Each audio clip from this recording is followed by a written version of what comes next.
यह डिक्टेशन अमर उजाला के समाचार पत्र से लिया गया है। यह यदि आपको अच्छा लगे तो लाइक, सब्सक्राइब और शेयर अवश्य करें। रेडी। मोदी सरकार ने अपने तीसरे कार्यकाल में कृषि परिदृश्य को संवारने की रणनीति पर काम करना शुरू कर दिया है।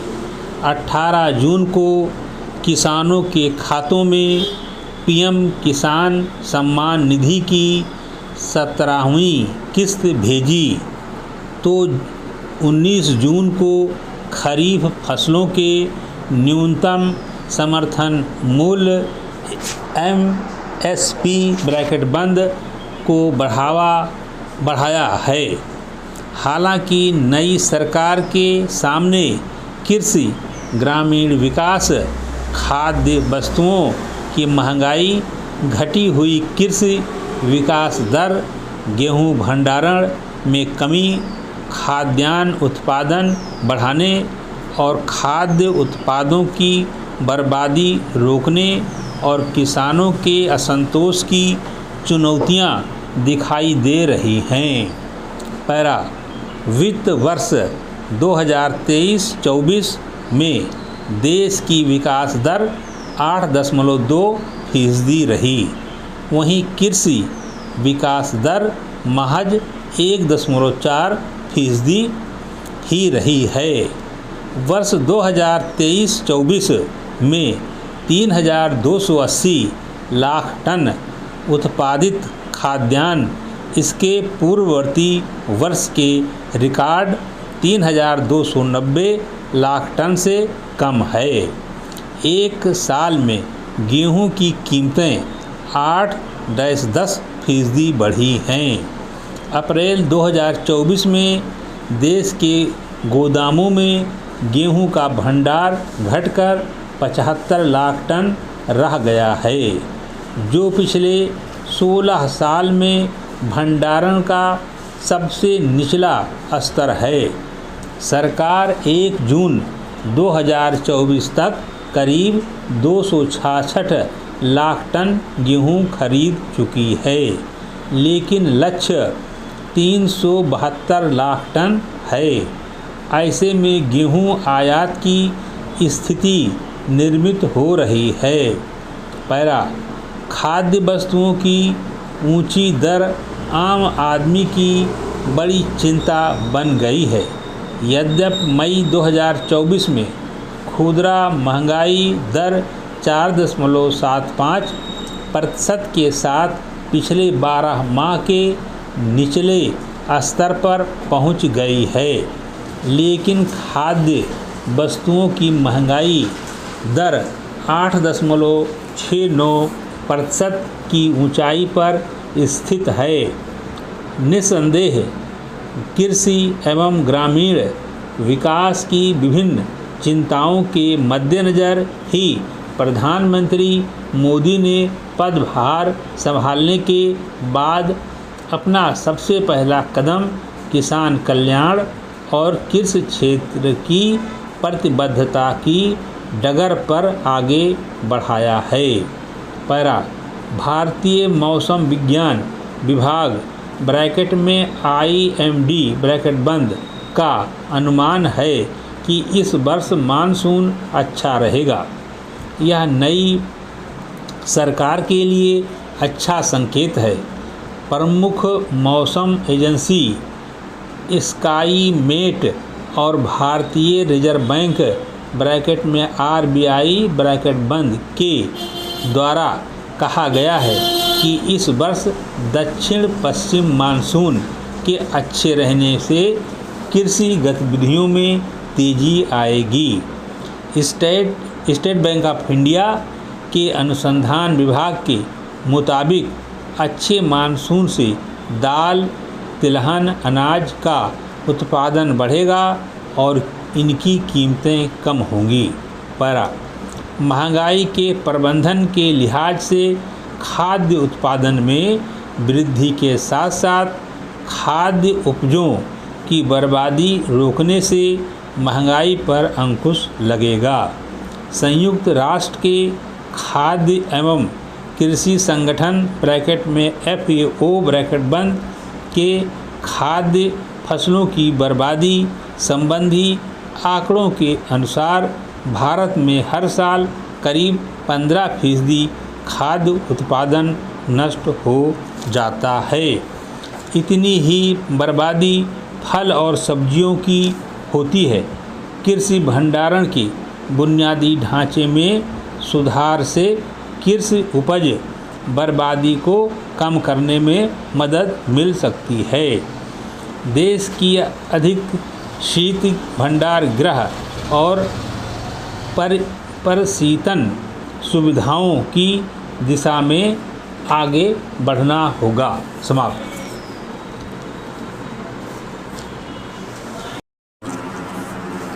यह डिक्टेशन 90 शब्द प्रति मिनट की गति से हिंदुस्तान के संपादकीय पेज से है। यह डिक्टेशन यदि आपको अच्छा लगे तो लाइक, सब्सक्राइब और शेयर अवश्य करें। रेडी। वैसे तो हेमंत ऋतु दिसंबर में आती है, पर झारखंड में 4 जुलाई को ही हेमंत राज की वापसी हो गई। गुरुवार की शाम शपथ ग्रहण कर हेमंत सोरेन झारखंड के 13वें मुख्यमंत्री बन गए। झारखंड का नाटकीय घटनाक्रम 1965 में आई हिंदी फिल्म वक्त के चर्चित गीत को चरितार्थ करता है। मोहम्मद रफ़ी द्वारा गाए गए साहिर लुधियानवी के उस गीत की पंक्ति है, कौन जाने किस घड़ी वक्त का बदले मिजाज। इसी साल जनवरी के अंतिम दिन प्रवर्तन निदेशालय ब्रैकेट में ED ब्रैकेट बंद द्वारा मनी लॉन्ड्रिंग के एक मामले में गिरफ्तार किए जाने से पूर्व हेमंत ने मुख्यमंत्री पद से इस्तीफा दे दिया था। तब अटकलें थीं कि वह पत्नी कल्पना को मुख्यमंत्री बना सकते हैं। हेमंत ऐसा करते तो विरोधियों को आसन्न लोकसभा चुनाव के लिए उनके विरुद्ध परिवारवाद का मुद्दा मिल जाता, पर उन्होंने वरिष्ठ आदिवासी नेता चंपाई सोरेन को अपना उत्तराधिकारी बनाकर विरोधियों की रणनीति नाकाम करते हुए सबको चौंका दिया। पैरा। कोल्हान के टाइगर कहे जाने वाले उन्हीं चंपाई ने अब इस्तीफा देकर हेमंत के फिर से मुख्यमंत्री बनने का मार्ग प्रशस्त किया। जाहिर है इसे वरिष्ठ आदिवासी नेता का अपमान बताते हुए उनके राजनीतिक विरोधी विधानसभा चुनाव में सोरेन परिवार पर सत्ता की भूख का आरोप लगाएंगे। इंडिया ब्लॉक को आशंका है कि अक्टूबर में हरियाणा और महाराष्ट्र के साथ ही झारखंड विधानसभा चुनाव हो सकता है। उन चुनावों में सत्ता पक्ष और विपक्ष में से किसके दांव पेंच मतदाता को मोह पाए, यह तो नतीजों से पता लगेगा। लेकिन इससे इनकार नहीं किया जा सकता कि झारखंड आंदोलन के अगुवा रहे अपने पिता शिबू सोरेन की छाया से निकलकर हेमंत एक समझदार और जिम्मेदार राजनेता की छवि बनाने में सफल रहे हैं। पैरा। साल 2019 के लोकसभा चुनाव में 14 में से 12 सीटें राजग द्वारा जीत लिए जाने के बावजूद चंद महीने बाद ही विधानसभा चुनाव में कांग्रेस और राजद के सहयोग से सरकार बना लेना हेमंत सोरेन की बड़ी सफलता थी। लेकिन उनके राजनीतिक कौशल की असली परीक्षा तो पिछले 2 साल में अपनी सरकार को बचाने की कवायद में हुई। अपने दल झारखंड मुक्ति मोर्चा में टूट की आशंका के चलते उन्हें विधायकों को लेकर राज्य से बाहर भी जाना पड़ा। कथित भूमि घोटाले में ईडी द्वारा दर्ज केस में गिरफ्तारी से जब सरकार गिरने की आशंका गहराई, तब हेमंत खुद इस्तीफा देकर और चंपाई सोरेन को मुख्यमंत्री बनाकर उसे टालने में सफल रहे। कानूनी सलाह के लिए दिल्ली जाने पर भगोड़ा करार देने वाले विरोधियों का अनुमान था कि वह आसानी से इस्तीफा नहीं देंगे और अगर दिया भी तो पत्नी को कुर्सी सौंपेंगे। दोनों ही स्थितियों में विरोधियों के तर्कस में जोरदार राजनीतिक और चुनावी हथियार आ जाते, पर हेमंत ने बता दिया कि आदिवासी भोलेपन का अर्थ नासमझ होना नहीं है। इस्तीफे से पहले विधानसभा में उनका भाषण जबरदस्त था, जिसमें उन्होंने अपने विरोधियों पर साजिश रचने के आरोप लगाते हुए चुनौती भी दी थी। समाप्त। यह डिक्टेशन 90 शब्द प्रति मिनट की गति से हिंदुस्तान के संपादकीय पेज से है। यह डिक्टेशन यदि आपको अच्छा लगे तो लाइक, सब्सक्राइब और शेयर अवश्य करें। रेडी। वैसे तो हेमंत ऋतु दिसंबर में आती है, पर झारखंड में 4 जुलाई को ही हेमंत राज की वापसी हो गई। गुरुवार की शाम शपथ ग्रहण कर हेमंत सोरेन झारखंड के 13वें मुख्यमंत्री बन गए। झारखंड का नाटकीय घटनाक्रम 1965 में आई हिंदी फिल्म वक्त के चर्चित गीत को चरितार्थ करता है। मोहम्मद रफ़ी द्वारा गाए गए साहिर लुधियानवी के उस गीत की पंक्ति है, कौन जाने किस घड़ी वक्त का बदले मिजाज।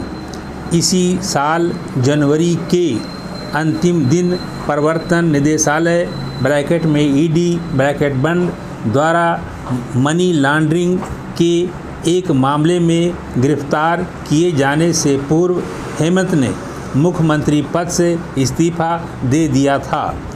तब अटकलें थीं कि वह पत्नी कल्पना को मुख्यमंत्री बना सकते हैं।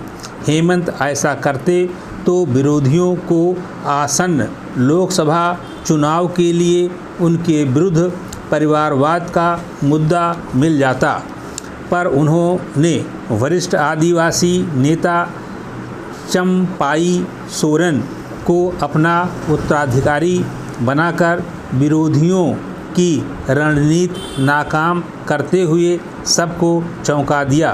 पैरा। कोल्हान के टाइगर कहे जाने वाले उन्हीं चंपाई ने अब इस्तीफा देकर हेमंत के फिर से मुख्यमंत्री बनने का मार्ग प्रशस्त किया। जाहिर है इसे वरिष्ठ आदिवासी नेता का अपमान बताते हुए उनके राजनीतिक विरोधी विधानसभा चुनाव में सोरेन परिवार पर सत्ता की भूख का आरोप लगाएंगे। इंडिया ब्लॉक को आशंका है कि अक्टूबर में हरियाणा और महाराष्ट्र के साथ ही झारखंड विधानसभा चुनाव हो सकता है। उन चुनावों में सत्ता पक्ष और विपक्ष में से किसके दांव पेंच मतदाता को मोह पाए, यह तो नतीजों से पता लगेगा।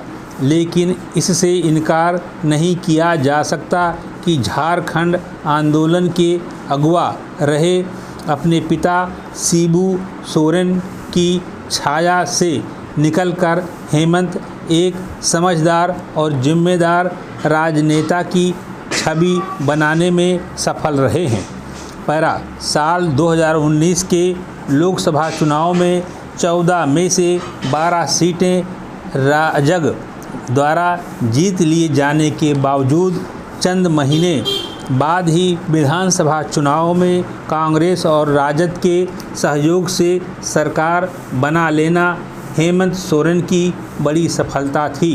लेकिन उनके राजनीतिक कौशल की असली परीक्षा तो पिछले 2 साल में अपनी सरकार को बचाने की कवायद में हुई। अपने दल झारखंड मुक्ति मोर्चा में टूट की आशंका के चलते उन्हें विधायकों को लेकर राज्य से बाहर भी जाना पड़ा। पैरा कथित भूमि घोटाले में ईडी द्वारा दर्ज केस में गिरफ्तारी से जब सरकार गिरने की आशंका गहराई, तब हेमंत खुद इस्तीफा देकर और चंपाई सोरेन को मुख्यमंत्री बनाकर उसे टालने में सफल रहे। कानूनी सलाह के लिए दिल्ली जाने पर भगोड़ा करार देने वाले विरोधियों का अनुमान था कि वह आसानी से इस्तीफा नहीं देंगे और अगर दिया भी तो पत्नी को कुर्सी सौंपेंगे।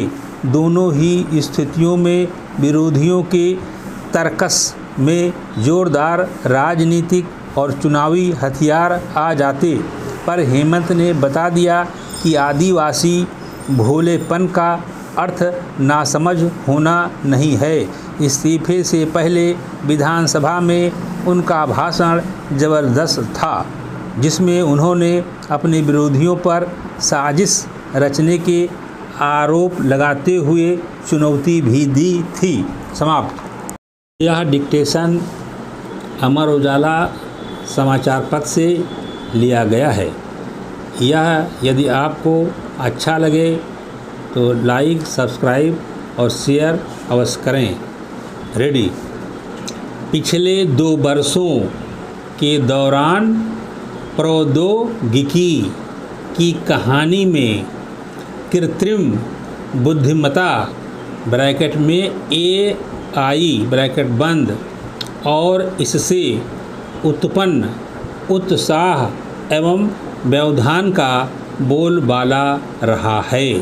हालांकि वर्ष 2023 के उत्तरार्ध में कॉपीराइट, पूर्वाग्रह, निजता और डीप फेक जैसे नैतिक मुद्दों के सामने आने से इस कहानी में थोड़ी कड़वाहट घुलने लगी।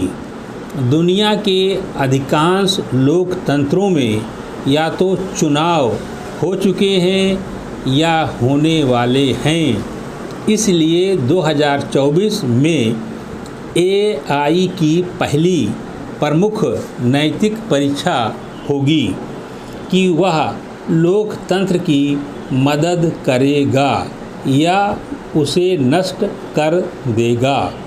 पैरा भारत में तो चुनाव हो चुके हैं, लेकिन अमेरिका, यूनाइटेड किंगडम, इंडोनेशिया और अन्य प्रमुख लोकतंत्रों में इस साल महत्वपूर्ण चुनाव होने वाले हैं। हालांकि डीप फेक जेनरेटिव AI से पहले से ही अस्तित्व में है, लेकिन सोरा और स्टेबल डिफ्यूजन जैसे उत्पादों ने उसके उत्पादन को लोकतांत्रिक बना दिया है, जिससे अब बड़े पैमाने पर इसे बनाना आसान, तेज और सस्ता हो गया है। सोशल मीडिया पर भी हम सब शीर्ष पर हैं, जहां व्हाट्सएप, टिकटॉक और इसी तरह के अन्य सोशल मीडिया प्लेटफार्म वैश्विक स्तर पर आसानी से उपलब्ध हो रहे हैं। पैरा, इस साल की शुरुआत में बांग्लादेश और स्लोवाकिया में चुनाव हुए, जिसमें डीप फेक भी एक पक्ष बन गया। बांग्लादेश के एक विपक्षी नेता को फ़लस्तीन के समर्थन के मुद्दे पर दुविधा की स्थिति में दिखाया गया। इस तरह का रुख अपनाना उस देश में विनाशकारी है। स्लोवाकिया के चुनाव में भी एक प्रमुख दावेदार ने कथित तौर पर चुनावों में धांधली की बात कही थी और इससे भी चिंताजनक बात थी कि उन्होंने बियर की कीमत बढ़ाने की बात की, जो कथित तौर पर उनकी हार का कारण बनी। अमेरिकी राष्ट्रपति जो बाइडेन की नर्कली आवाज़ में लोगों ने यह अपील की गई कि वे अमेरिकी प्राइमरी में मतदान नहीं करें। वर्ष 2016 के कैम्ब्रिज एनालिटिका विवाद की यादें अब भी ताज़ा हैं। बड़े चुनावों के नज़दीक आते ही खतरे की घंटी बज गई है। यहीं पर मैं इसके एक दूसरे पहलू का उल्लेख करना चाहूँगा।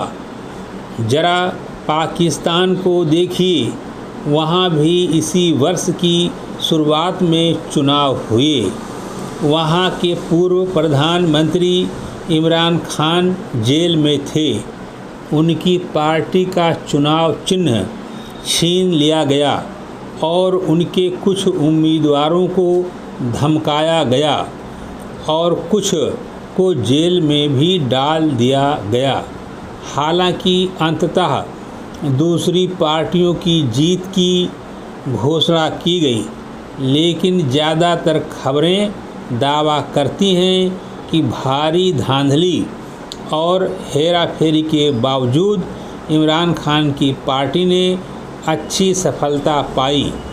खान ने जेल में रहते हुए पूरे देश में चुनाव प्रचार करने के लिए जेनरेटिव AI का इस्तेमाल किया और इस कहानी को पलट दिया कि AI लोकतंत्रों को नष्ट करती है। जेनरेटिव AI का इस्तेमाल करके उन्होंने मतदाताओं से अपनी पार्टी के लिए मतदान करने का आग्रह करते हुए फुटेज तैयार किया और इसे YouTube और अन्य ऑनलाइन चैनलों पर खूब शेयर किया गया। लोगों ने उनके आह्वान पर ध्यान दिया और रिकॉर्ड संख्या में मतदान किया, जिससे उनकी पार्टी के उम्मीदवारों को बड़ी संख्या में सफलता मिली। पाकिस्तान ने दिखा दिया कि कैसे AI का इस्तेमाल करके लोकतंत्र को नष्ट करने के बजाय उसे मजबूती दी जा सकती है। विराम।